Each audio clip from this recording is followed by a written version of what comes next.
Hello, Applied Physics. So today I'm going to do a little bit of review and introduce you to a little bit of new stuff too. So this is about temperature, heat, and specific heat capacity, or sometimes you'll just hear me say specific heat. So let's get into it. So just a review of temperature. Um, so I had you guys do an activity today where I had you guys try to touch a piece of metal and then try to touch a piece of paper. They were both at the same temperature, but yet the metal should have felt colder than the paper. So it turns out our skin just is not good at measuring or detecting temperature. That's not what our skin is built for. But we can measure heat. So let me go to the next slide here. Just kind of review a little more about heat is internal energy, and the internal energy of a substance is due to all of the molecules and atoms vibrating. So remember, in the last time I talked to you guys, heat, we feel that something is hot or cold because if something is hot, that means its molecules are moving really fast. If it's cold, they're moving really slow. And remember, temperature doesn't measure the individual vibrations of each atom or molecule. It'd be crazy. Temperature measures the average energy from that vibration. So when we feel something is hot, that's because the molecule is moving really fast. Something's cold because it's moving really slow. So, and this is a review here. Sorry, I'm going to be skipping a few slides. I just talked about that too. So just an example here, something with really low internal energy would be something like ice. The molecules aren't moving very fast. Where liquid water, now the molecules are moving a little bit faster, so it feels much warmer than the ice, and even warmer still is a pot of boiling water. So you almost have the three states of water there, not quite. We haven't covered states of matter, but that's okay. So the water that's hottest or has the highest internal energy is that boiling water. And the lowest internal energy, the lowest heat, is the frozen or ice water. So I'm kind of going a little bit fast because a lot of that's some review. So energy is always going to be transferred from hot objects to cold objects, or objects with, in other words, the objects with the more heat or the higher vibrations wants to get rid of their energy. Matter is just really lazy. If matter can go to a lower state of energy, it will. So what this slide is saying here is that the greater the temperature difference between two objects, the greater the heat transfer. And you guys looked at you guys are going to be looking at three kinds of heat transfer. When you guys were touching the metal object and the paper object, what you guys were not feeling were the object's temperature, because the temperature was the same. When you touched that piece of metal and it felt cold, that's because the heat from your hand was leaving faster into the metal than it was into the paper. But they're at the same time, they're both the same temperature. So we'll look at that in a second. Look at the mystery of, okay, so since they're the same temperature, why would the metal take away the heat from my hand quicker? And that has to do with specific heat. So a lot of the stuff before now was review, but now we're going to get into something new, which is specific heat. So specific heat is the measure that describes how much heat is required to raise the temperature of an object. So again, what you did is you had a metal object and some paper or maybe a book. What you did is you touch the metal object, touch the book. They're both at the same temperature. They should have been, because they should have been sitting in the room for a few minutes so they could get to the same temperature if they weren't already. And the metal object should have felt colder. So what's going on here? So this is a great example. I got this straight from CK12. So these two kids are at the beach, and when they put their feet in the sand is really hot, right? If it's a nice hot summer day, the sand's gonna be hot. So to go cool off, they go into the water.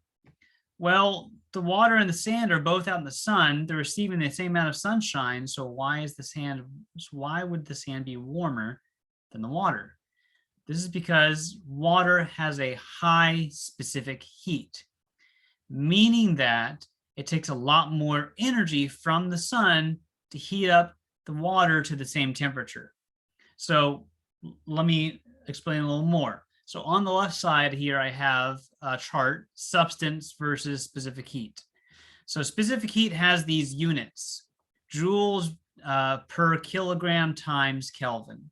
So what these numbers are saying is that the joules is a unit of energy.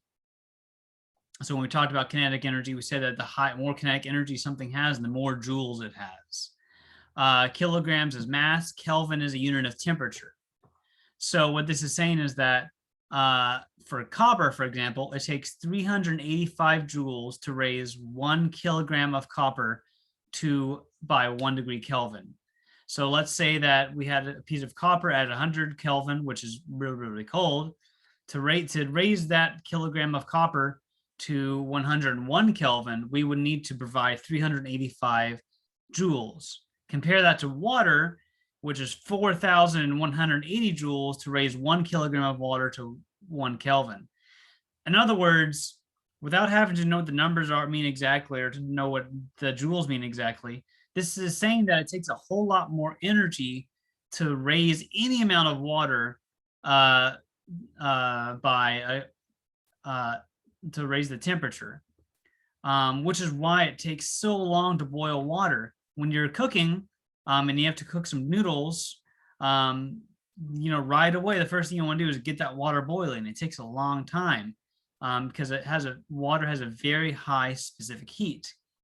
Compared to the sand in this example, sand is higher than copper, but it's still pretty low on the grand scale of most substances. So every single substance on the earth will have their own specific heat value. I listed a few here: copper, sand, wood, and water, but plastic, aluminum, gold, air, even ice water is different than liquid water. Trying to think of some other examples: sugar, meat, everything you can think of, every single substance, as if it's composed of something different, has its own specific heat that would have its own, either you would have to determine what the specific heat is, or somebody already studied it and wrote it down. So these substances that make heat transfer easy, that it does not take very much energy to heat it up, those are called conductors. So copper, for example, is a conductor, which means it can transfer heat really easily, which is why all of your cookware is made of something metal. Metals typically have very low specific heat. And if you want to cook with something and you want to transfer heat fast, you want to use something with low specific heat, like copper or iron. Aluminum is a really good really good conductor. And these also make good electrical conductors. In the example here, it's also why the sand is hot, because it doesn't take much sunshine to make that sand really hot. These materials that resist heat transfer are called insulators. So it takes a lot of energy to make wood hot. It takes a lot of energy to make water hot. Also, styrofoam is another one that have high.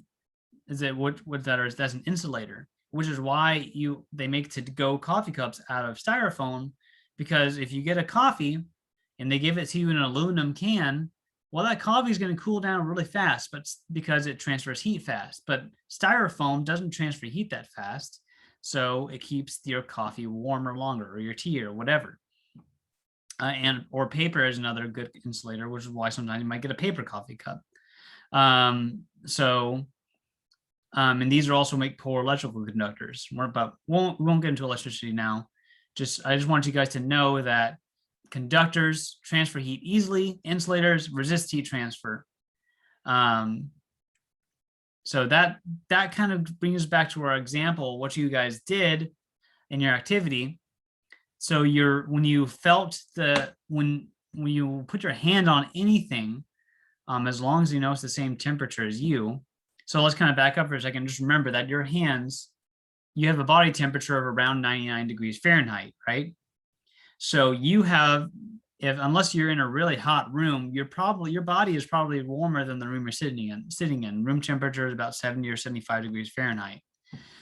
So your body your hands want to get rid of that heat naturally, because that's just what matter does. If your body has heat, it's going to try to get rid of it. You're constantly radiating heat, which is why you need to eat food to regain that energy.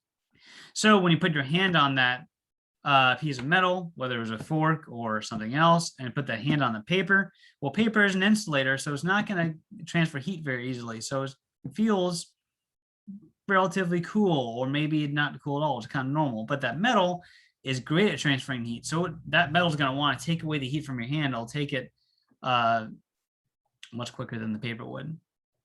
So next time you guys see me, we're going to go over some of the math behind specific heat, how to calculate specific heat, or how to calculate the heat that's transferred between two objects. So that's what we're going to go over next time.